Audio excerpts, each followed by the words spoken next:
So ఎక్కువ మంది అక్కడికి వచ్చి ప్రసాదాలు సినిమా చూసుకొని మిగతా ప్లేసులు తిరిగి వెళ్ళడం అనేది జనరల్గా జరుగుతుంది. అటువంటి ఇంపార్టెంట్ కీ ప్లేస్లో ఈ సినిమా పడకపోవడం అనేది అల్లు అర్జున్ ఫ్యాన్స్కి ఇబ్బంది కలిగింది. రెండోది ఫ్యామిలీ ఆడియన్స్ కూడా అక్కడికి వెళ్తారు, స్కూల్ పిల్లలు, ఫ్యామిలీ ఆడియన్స్ ఇలాంటివి కూడా అక్కడ టూరిస్ట్ ప్లేసెస్ ఎక్కువ ఉన్నాయి కాబట్టి అక్కడికి వెళ్తారు. మూడవది ఈ సినిమా మీద ఫస్ట్ డే కలెక్షన్లు 50-60 లక్షలు వచ్చిండేది, ఫస్ట్ డే కలెక్షన్కి దెబ్బ పడింది.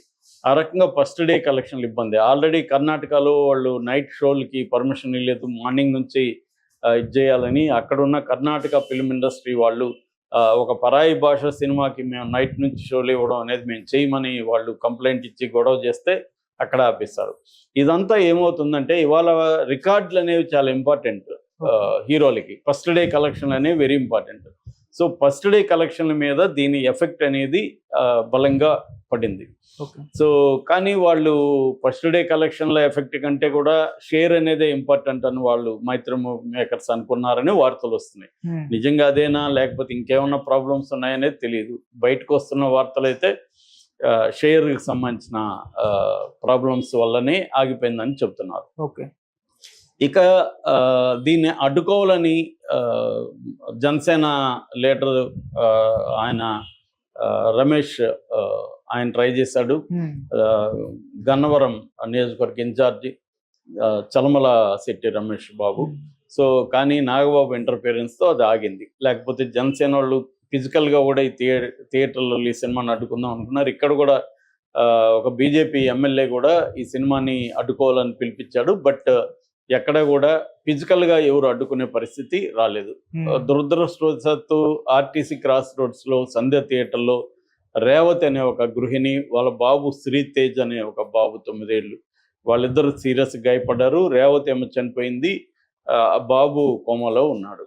సో అదొక బ్యాడ్ ఇది. అట్లాగే కొన్ని చోట్ల లాఠీ చార్జీలు కూడా జరిగాయి.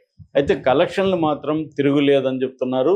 హిందీలో కూడా బ్లాక్ బస్టర్గా నిలిచే ఇది అయితే యునానిమస్గా సినిమా బ్లాక్ బస్టర్ అనేది మనకి అమెరికా నుంచి రిపోర్ట్స్ నిన్ననే నేను చెప్పాను, అక్కడ నుంచి అలాగే వచ్చాయి. ఇండియా వైజ్ కూడా ఇప్పుడు చూసిన ప్రతి ఒక్కరు కూడా ఎవరు కూడా సినిమా బాగాలేదని చెప్పట్లేదు. అయితే దీంట్లో కొన్ని మైనస్లు ఉన్నాయనేది బయటకు వచ్చింది. నేను కూడా ఇందాక నా రివ్యూలో చెప్పాను కానీ డీటెయిల్గా చెప్పలేదు. డీటెయిల్గా చెప్పాలంటే మైనస్లు ఏంటంటే ఫస్ట్ కథే మైనస్. ఎందుకంటే కథలో కొత్తదనం ఏమీ లేదు. ఓల్డ్ ఫార్మేట్లోనే సుకుమార్ వెళ్ళాడు. సో వాళ్ళ ఇంటి పేరు గొడవ అది సరిగ్గా అది పాత చింతకాయ పచ్చడుగా లాగా ఉంది. దాంట్లో పెద్ద కాన్ఫ్లిక్ట్ లేదు. దీంట్లో అయితే ఇంకా దాన్ని కూడా వాళ్ళకేదో వాళ్ళ పిల్లల్ని కిడ్నాప్ చేయడం, దాన్ని తను వెళ్ళి ఇదంతా కూడా మనకి ఎప్పుడో black and white cinema setup లాగా ఉంది తప్ప అందులో ఏమీ కొత్తదనం లేదు. అంటే ఒక వీక్ ఫ్యామిలీ డ్రామాని తను తీసుకున్నాడు. అట్లాగే భార్యకి తనకు వచ్చే కాన్ఫ్లిక్ట్ కూడా బలంగా పెట్టుండే స్కోప్ చాలా ఉంది. ఎందుకంటే ఇతను స్మగ్లర్గా వెళ్తున్నప్పుడు ఒక డేంజర్లోకి వెళ్తున్నాడు, భార్య అతన్ని ఆపడానికి ట్రై చేయాలి. అటువంటివి ఏమన్నా పెట్టాడు కానీ అది బలంగా కాన్ఫ్లిక్ట్ లేదు. అందుకని ఆమె క్యారెక్టర్కి స్కోప్ తగ్గిపోయింది, లేకపోతే మంచి స్కోప్ ఉండాల్సి పరిస్థితి ఉంది.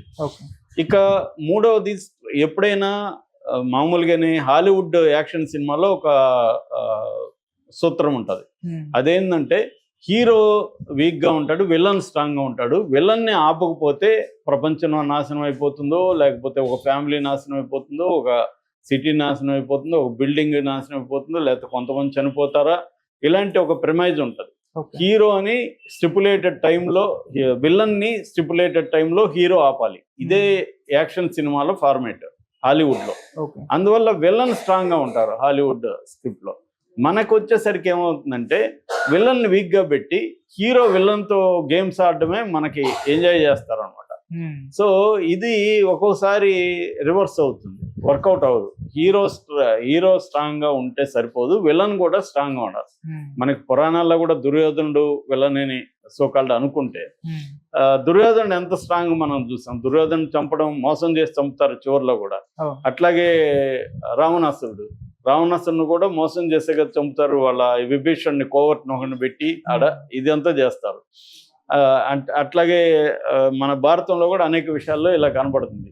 యుద్ధంలో కురుక్షేత్ర యుద్ధంలో కూడా కృష్ణుడు ద్రోణుని కావచ్చు, తర్వాత అందరినీ భీష్ముడిని కావచ్చు, వీళ్ళందరినీ మోసాలు చేసే వాళ్ళని దెబ్బతీస్తారు.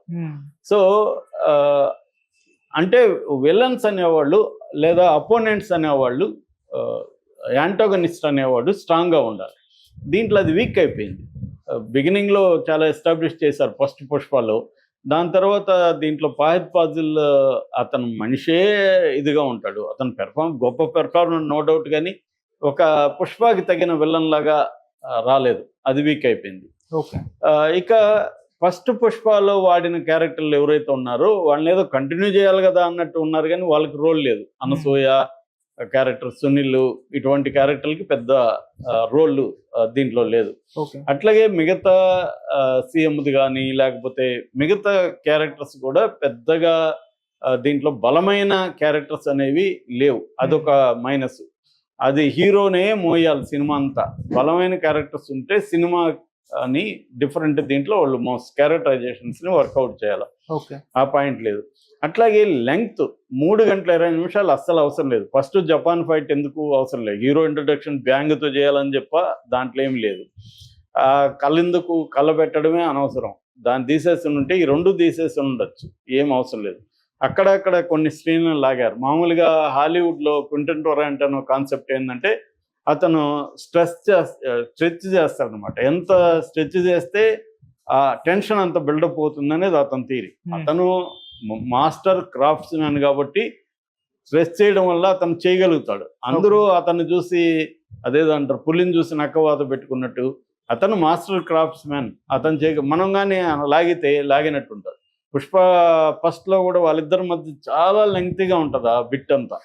ఏంద్రా ఇది, ఏం జరుగుతుందో అనిపిస్తుందా మనకు అప్పుడు దాంట్లో కూడా. సో అది ఫాలో అయినట్టు ఈ క్వింటన్ టొరాంటో ఫార్ములాని సుకుమార్ ఫార్ములా ఫాలో అయినట్టుగా మనకి సుకుమార్ మీద, మన వంగ మీద, వీళ్ళందరి మీద క్వింటన్ టొరాంటో ఇన్ఫ్లుయెన్స్ ఉంటుంది అనమాట. సో అది కనిపిస్తుంది క్లియర్గా. అందువల్ల ఈ కొన్ని సీన్లు అనవసరంగా లాగినట్టుగా ఉన్నాయి.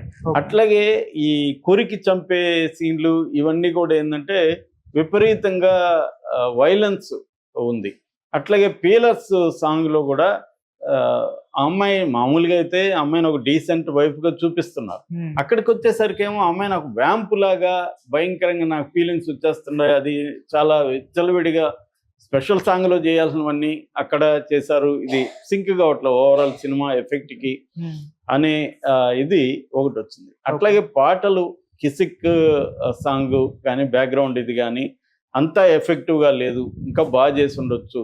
అతన్ని శ్యాముని తీసుకొచ్చారు కానీ చాలా చోట్ల లౌడ్ మ్యూజిక్ అయిపోయింది, కానీ కరెక్ట్గా సినిమాకి సూట్ కాలేదు బ్యాక్గ్రౌండ్ స్కోరు.